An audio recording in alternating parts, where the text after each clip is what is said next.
بسم اللہ الرحمن الرحیم۔ شروع اللہ کے بابرکت نام سے جو بڑا مہربان اور نہایت رحم کرنے والا ہے۔ پیارے دوستو، آج کی اس ویڈیو میں ہم آپ کو سیدہ طیبہ طاہرہ لخت جگر رسول سیدہ فاطمۃ الزہرا رضی اللہ تعالی عنہا کی حضرت علی المرتضیٰ رضی اللہ تعالی عنہ سے محبت بھری شادی کا ایمان افروز قصہ سنائیں گے، اس لیے اس ویڈیو کو آخر تک ضرور دیکھیے گا۔ حضرت سیدہ طیبہ طاہرہ فاطمۃ الزہرا رضی اللہ تعالی عنہا سے شادی کی خواہش کئی لوگوں نے کی، لیکن نبی کریم صلی اللہ علیہ وسلم نے یہ کہہ کر انکار فرما دیا کہ مجھے اس سلسلے میں وحی الہی کا انتظار ہے، یعنی اللہ کے حکم کا انتظار ہے۔ کچھ عرصے کے بعد حضرت سیدنا علی المرتضیٰ رضی اللہ تعالی عنہ نے اسی خواہش کا اظہار کیا تو پیارے نبی کریم صلی اللہ علیہ وسلم نے ان کی اس خواہش کو قبول فرما لیا اور کہا کہ مرحبا و اہلاً۔ بعض روایات کے مطابق نبی کریم صلی اللہ علیہ وسلم نے حضرت علی المرتضیٰ رضی اللہ تعالیٰ عنہ سے فرمایا کہ اے علی، مجھے خدا کا حکم ہے کہ میں فاطمہ کی شادی تم سے کر دوں، کیا تمہیں منظور ہیں؟ تو حضرت علی المرتضیٰ رضی اللہ تعالی عنہ نے سر تسلیم خم کرتے ہوئے کہا کہ جی ہاں، مجھے منظور ہے۔ تو حضرت علی المرتضیٰ رضی اللہ تعالی عنہ اور حضرت سیدہ طیبہ طاہرہ حضرت سیدہ فاطمۃ الزہرا رضی اللہ تعالی عنہ کی شادی یکم ذی الحجہ 2 ہجری کو ہوئی۔ کچھ اور روایات کے مطابق آپ کا نکاح رمضان میں ہوا اور رخصتی اسی سال ذی الحجہ میں ہوئی۔ شادی کے اخراجات کے لیے حضرت علی المرتضیٰ رضی اللہ تعالی عنہ نے اپنی زرہ 500 درہم میں بیچ دی، جو حضرت سیدنا عثمان غنی رضی اللہ تعالی عنہ نے شادی سے پہلے خرید کر پھر شادی کے بعد حضرت علی المرتضیٰ رضی اللہ تعالی عنہ کو تحفے کے طور پر واپس دے دی۔ یہ رقم حضرت علی المرتضیٰ رضی اللہ تعالی عنہ نے نبی کریم صلی اللہ علیہ وسلم کی خدمت میں پیش کی اور حضرت سیدہ فاطمۃ الزہرا رضی اللہ تعالیٰ عنہ کا مہر یہی رقم قرار پایا۔ جہیز کے لیے رسول اللہ صلی اللہ علیہ وسلم نے حضرت مقداد ابن اسود رضی اللہ تعالیٰ عنہ کو رقم دے کر تمام اشیاء خریدنے کے لیے بھیجا اور حضرت سلمان فارسی رضی اللہ تعالی عنہ اور حضرت بلال حبشی رضی اللہ تعالی عنہ کو مدد کے لیے ان کے ساتھ بھیجا۔ انہوں نے تمام چیزیں لا کر حضور اقدس صلی اللہ علیہ وسلم کی خدمت میں رکھ دیں۔ اس وقت حضرت اسماء بنت عمیس رضی اللہ تعالی عنہا بھی وہاں موجود تھیں۔ مختلف روایات میں جہیز کی فہرست میں ایک قمیض، ایک مقنع یعنی سر ڈھانپنے کے لیے کپڑا، ایک سیاہ کمبل، کھجور کے پتوں سے بنا ہوا ایک بستر، ہاتھ کی چکی، کپڑے دھونے کے لیے تانبے کا ایک برتن اور چمڑے کی مشک، پانی پینے کے لیے لکڑی کا ایک برتن، 2 مٹی کے آب خورے اور مٹی کی سرائی اور زمین پر بچھانے کے لیے ایک چمڑا اور ایک سفید چادر اور ایک لوٹا شامل تھے۔ یہ مختصر جہیز دے کر پیارے نبی کریم صلی اللہ علیہ وسلم کی مبارک آنکھوں میں آنسو آ گئے۔ آپ صلی اللہ علیہ وسلم نے دعا کی کہ اے اللہ، ان میں برکت نازل فرما جن کے اچھے سے اچھے برتن مٹی کے ہیں۔ یہ جہیز اسی رقم سے خریدا گیا تھا جو حضرت علی المرتضیٰ رضی اللہ تعالی عنہ نے اپنی زرہ بیچ کر حاصل کی تھی۔ نکاح کے کچھ ماہ بعد یعنی یکم ذی الحجہ کو آپ رضی اللہ تعالی عنہا کی رخصتی ہوئی۔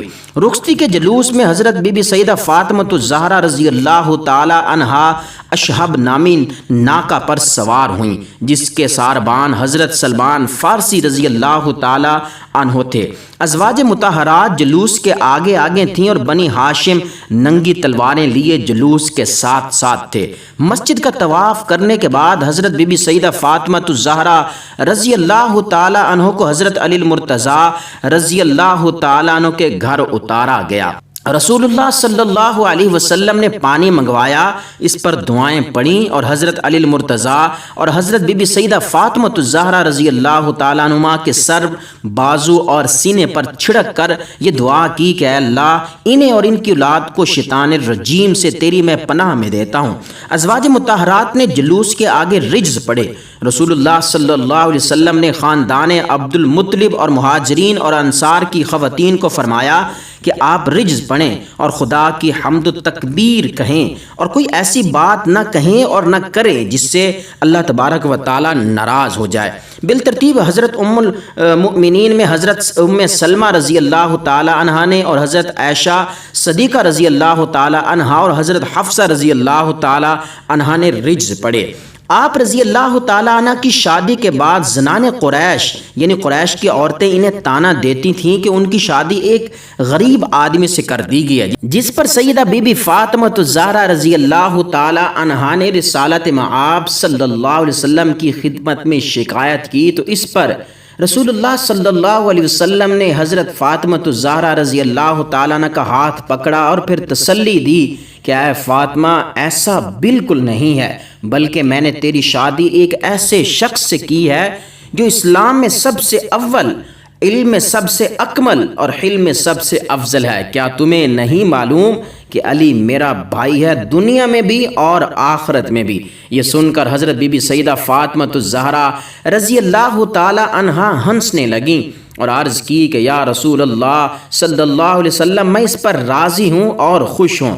حضرت سیدنا علی مرتضیٰ رضی اللہ تعالی عنہ اور حضرت بی بی سیدہ فاطمہ الزہرا رضی اللہ تعالی عنہا نے آپس میں باہمی رضامندی سے گھریلو امور اور ذمہ داریوں کی تقسیم کچھ اس طرح کر رکھی تھی کہ بہر کے سارے کام اور ضروریات زندگی کی فراہمی حضرت علی المرتضیٰ رضی اللہ تعالی عنہ کے ذمے تھی اور گھر کے سارے کام چکی پیسنا، جھاڑو دینا اور بچوں کی دیکھ بھال اور دیگر گھریلو کام کی انجام دہی حضرت بی بی سیدہ فاطمہ الزہرا رضی اللہ تعالی عنہ کے سپرد تھی۔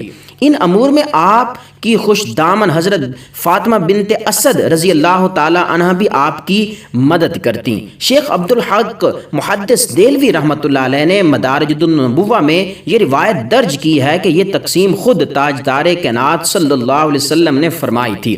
اسی طرح ان کی زندگی میں تنگ دستی کے باوجود خوشگوار تعاون اور سکون پیدا ہو گیا تھا۔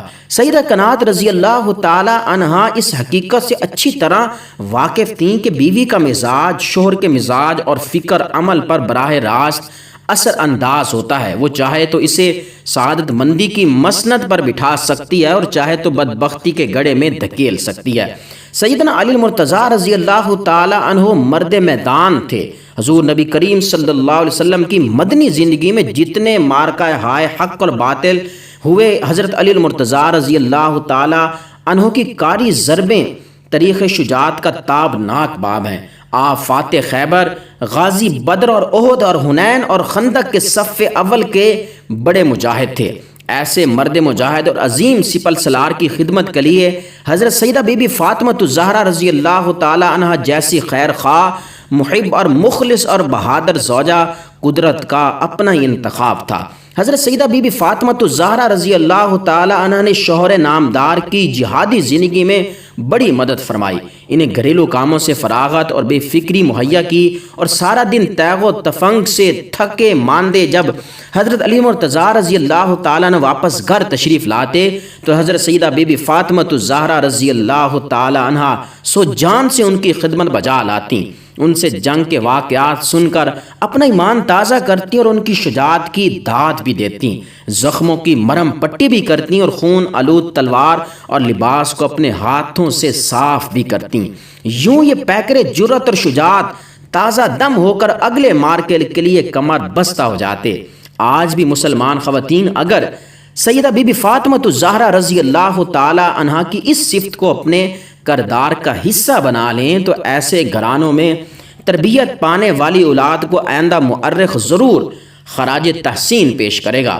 حضرت سیدہ بی بی فاطمہ الزہرا رضی اللہ تعالی عنہا نے حقوق اللہ اور حقوق العباد کی ادائیگی میں ہمیشہ توازن برقرار رکھا۔ ایسا کبھی نہیں ہوا تھا کہ عبادت اور ریاضت میں ماں ہو کر وہ شوہر کی خدمت اور بچوں کی پرورش میں کمی آنے دیتی یا بچوں اور شوہر کے حقوقی ادائیگی میں عبادت اور ریاضت کے معاملات ان سے متاثر ہو جاتے۔ اللہ کی عبادت اور شوہر کی اطاعت میں یہی حسن و توازن ہے جو خاتون جنت کی کامیاب ترین اور مثالی حیات مقدسہ کا ترہ امتیاز ہے، ورنہ عام طور پر ان دونوں محاذوں پر خواتین اور حضرات انصاف نہیں کر پاتے۔ خصوصاً خواتین کے لیے توازن برقرار رکھنا بڑا مشکل ہو جاتا ہے۔ اللہ تبارک و تعالیٰ سے دعا ہے کہ اللہ تبارک و تعالیٰ ہم سب کو بی بی سیدہ فاطمۃ الزہرا رضی اللہ تعالیٰ عنہا کی سیرت پر عمل کرنے کی توفیق نصیب فرمائے۔